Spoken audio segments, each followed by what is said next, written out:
ఉన్నటువంటి పత్రికలన్నిట్లో వైరల్ అవుతున్నటువంటిది, టీవీల్లో వైరల్ అవుతున్నది చలపతి. ఎవరైతే ఇప్పుడు ఛత్తీస్గఢ్ ఒరిస్సా సరిహద్దులలో కాల్చి చంపబడినటువంటి నక్సల్ నాయకుడు. ఆయన ఎంత శక్తివంతుడు, ఏ స్థాయి అన్నటువంటిది మెన్షన్ చేసుకుంటూ వస్తున్నారు. సుదీర్ఘకాలం పాటు నక్సలిజంలో ఉండి చేసుకొచ్చినటువంటిది, చంద్రబాబు గారి మీదనే అటాక్, లేకపోతే అరక్కులో ఎమ్మెల్యేని చంపినటువంటి కేసు. వాస్తవంగా అలాంటి వాటిట్లో నిందితుడు అయినటువంటి వాళ్ళని కూడా గౌరవించడం అనేటటువంటి సంప్రదాయం మన మీడియా దగ్గర ఉంది. అదేంటో పోలీసుల్ని ఆ స్థాయిలో గౌరవించరు, కానీ నక్సలైట్లకు మాత్రం ఆ స్థాయి గౌరవం ఎందుకు ఇస్తారంటే మన మీడియాలో కూడా ఆ భావజాలం ఉన్నవాళ్ళు ఉండబట్టి. సరే, డూ పెట్టాల్సిన చోట రూ పెడుతున్నారు, గౌరవాత్మకమైనటువంటి. సరే, అది వాళ్ళు సమాజం కోసం కష్టపడ్డారన్నటువంటి ఉద్దేశం వాళ్ళకు ఉండి ఉండొచ్చు, అది సరే పక్కన పెడదు.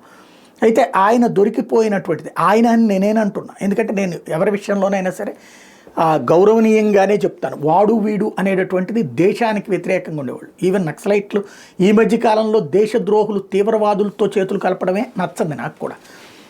అదే తీవ్రవాదులతో చేతులు కలపకుండా వాళ్ళు చేసిన పోరాటాలని సమర్థించుకున్నటువంటి నేను కూడా. ఎందుకంటే వాళ్ళు కష్టపడటం వల్ల వాళ్ళని చూసి భయపడి కొన్ని ప్రాంతాల్లో గిరిజనులకు కొన్ని వసతులన్నా అందరూ, ఇంకోటి వాళ్ళని కంట్రోల్ చేయడం కోసం గిరిజన ప్రాంతాల్లో రోడ్లు వేశారు, కాలువలు కట్టారు, నీళ్ళు ఇస్తున్నారు, ఇట్లాంటి కొన్ని వసతులన్నా వచ్చినాయి అన్నటువంటి అది అబ్జర్వ్ చేసినటువంటి వాడిగా ఫీల్ అయ్యేటువంటిది. కాబట్టి ఆ రూట్లో చూసినప్పుడు నాకు సాఫ్ట్ కార్నర్ ఉంటుంది.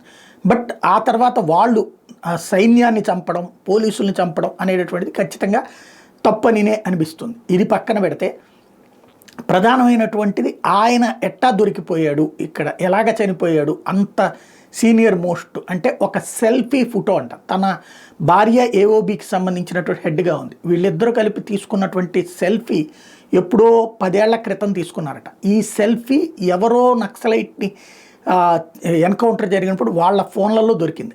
ఆ సెల్ఫీని ఇప్పుడున్న ఆర్టిఫిషియల్ ఇంటెలిజెన్స్తో చెక్ చేస్తే అది ఏ ప్రాంతంలో తీసుకున్న సెల్ఫీ అన్నటువంటిది ఐడెంటిఫై అయింది. అసలు ఆ ప్రాంతంలో మావోయిస్టులు ఉన్నారు, ఆ ప్రాంతంలో వీళ్ళ శిబిరాలు ఉన్నాయి, ఆ ప్రాంతం వీళ్ళ హెడ్ క్వార్టర్ లాంటిది అన్నటువంటిది ఇంతవరకు తెలియదు. మామూలుగా ఎన్నో ఇంటెలిజెన్స్ ప్లానింగ్స్ ఉన్నాయి, ఇప్పుడు అది తెలిసింది. అందుకని అక్కడికి వెళ్తే వీళ్ళు ఆ ప్రాంతంలోనే ఉన్నారు, అక్కడ ఎన్కౌంటర్ జరిగింది అన్నటువంటి విషయం తాజాగా బయటకు వస్తున్నటువంటి ఒక సమాచారం.